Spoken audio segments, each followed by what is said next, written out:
એમાં મિત્રો હું છું આપણે વિકી જબડિયા અને આજે આપણે એસપી હિન્દુસ્તાનના કોઈ પણ એક્ટરની આપણે એક્ટિંગ કરવાના છે. આમાં ભાવેશભાઈ છે, યુવરાજભાઈ છે અને એક્ટિંગ કરે છે. તો ડાયલોગ બોલે છે. ભાવેશભાઈ બોલો, તમે કોનો ડાયલોગ બોલશો? હરિભાઈ ડાયલોગ બોલો. હરિભાઈનો. હરિભાઈનો. હા. મારા કાકો કહેતા કે બેટા હરી કોકનો સંગ કરવો ના અને કોકનો સંગ થઈ ગયો. થઈ ગયો. બહુ વેરી ગુડ. તમે ભાઈ બોલો ગમે તેનો. હરિભાઈનો. ઘુમાયો ગોઠિયા ખાતો કરી નાખ્યો. કમ્પ્લીટ મસ્ત. તમે આપણે ફૂમતાજીનો મસ્ત કોઈ બી ડાયલોગ બોલજો છે. ઘુમાવે ને આખા બંકાન. યાદ કરે આખો બંકો તું બોલતા. આ બંકો કદી ઘુમાવે છે. તું શું છે મારા અમે તને ઘુમાઈ નાખ.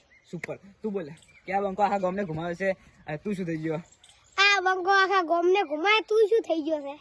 આ બંને માંથી કોણ સારું બોલે છે? જો સારું બોલતા હોય ભાવેશભાઈ કે યુવરાજભાઈ, તમે કોમેન્ટ કરજો. આપણે 100 રૂપિયા ઇનામ આવશે. હજી પણ તમે બોલવું હોય કોઈ એક્ટિંગ બાકુમાની કે ફૂમતાજીની મફુજીની જે પણ આવડતી હોય બોલો. ગમે તે યાદ કરી. ખબર મજા